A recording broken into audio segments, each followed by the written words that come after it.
in. You'll not be rid of us so easy.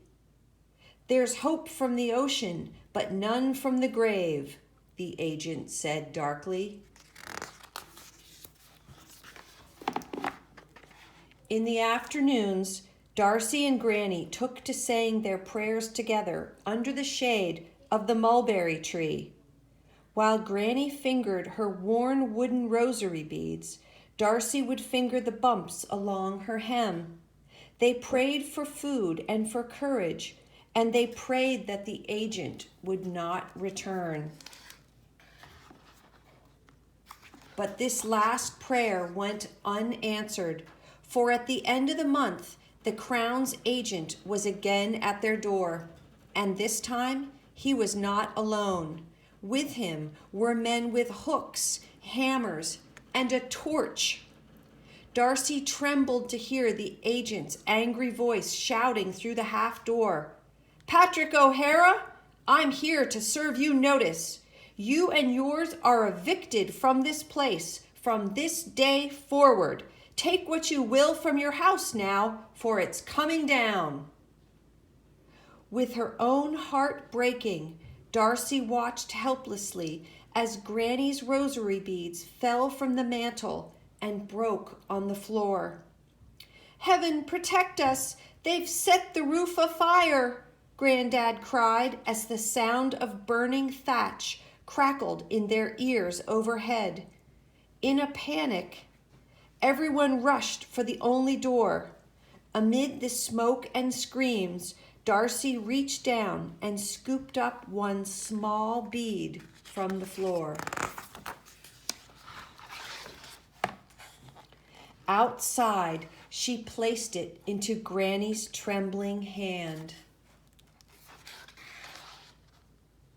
That night, as the stars twinkled over the moss-covered stones along Dairy Lane, the O'Haras huddled in a ditch beside the rubble that was once their home. "There's nothing left for us here," Mrs. O'Hara's voice was a weary whisper in the wind.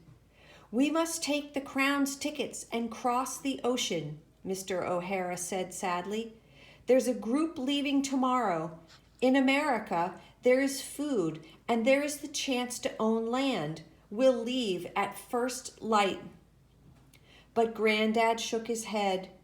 "Your Granny and I are too old to make such a journey. We'll stay here in Ireland if my sister Mag will take us in." They spoke no more, for the sadness in their hearts was now too heavy for words.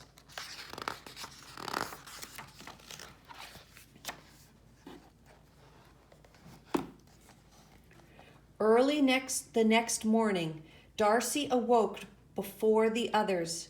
Silently, she stepped around the ruins of what had once been their home. She peeked into the rubble and searched through the stones until she noticed something special. She quietly opened the hem and slipped the small beauty in.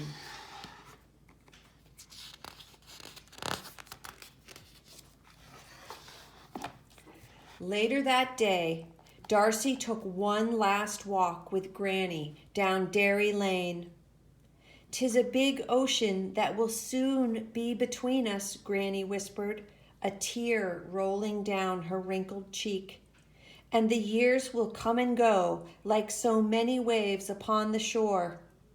I'm counting on you, my girl, you who notice so much. With all those small beauties you keep, here is one more." She pressed the worn bead back into Darcy's hand. "Help the others to remember, and not just the sadness, the hurt, and the hunger. Help them to remember all the beauty they left behind." "But I don't want to go, Gran," Darcy sobbed. "I want to stay here with you." "Oh, my little one," Granny sighed. I know.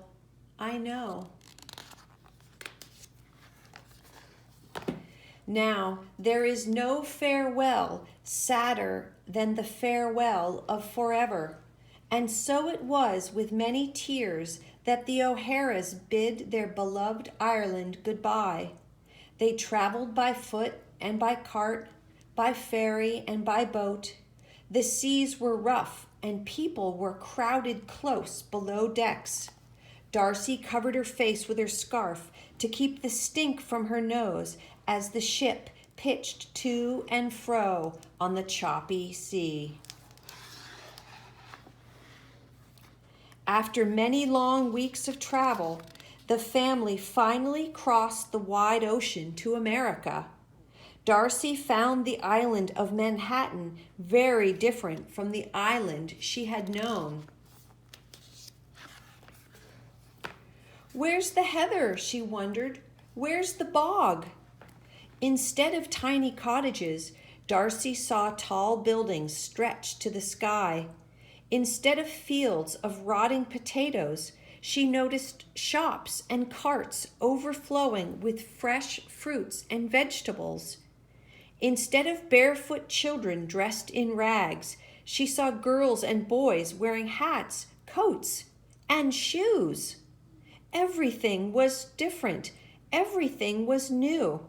And best of all was the hope that the family could one day buy land of their own. But for all the newness, Darcy remembered the old. The first week in their new country found the O'Haras gathered together around a smoky little stove in a cramped city cellar. They were worn and weary, tired to the bone. And as they talked of their day and the days to come, Darcy silently began to loosen the stitches of her hem. "What have we here?" her father asked, looking up from his pipe. Darcy smiled as she pulled out her small beauties from home. First came a little round pebble covered in moss. Next came a magpie's feather, black as night. There were dried blossoms of buttercups, dog violets, and heather too. "Ach mucha! Dear me," Mother gasped at the sight of the old wooden bead from Granny's rosary. A hush fell over the family then as they watched Darcy next pull a little chip of slate from her hem. "And what is that one there?" her brothers whispered, leaning in close. "'Tis a bit of our hearthstone," she told them, holding the chip in her palm. And suddenly the old familiar smell of a peat fire was in the air. They could hear Granny humming to the baby and the creak of her chair. They heard their own laughter as the piglets squealed, and soon the hushy whisper of Granddad's voice filled their ears. "Long ago, on our fair Isle of Arran." And so it was that Granny O'Hara's prediction came to be true. For those small beauties that Darcy held in her hand called up the very memories her family held most dear. And Darcy Hart O'Hara went right on noticing. I'm just going to read that one part again. It says, "For those small beauties that Darcy held in her hand called up the very memories her family held most dear." And so what we want you to do now, third graders, is in your journal where you've been writing Post-its, I want you to write about if you had to leave your home country, what memories of your home and family would you hold dear?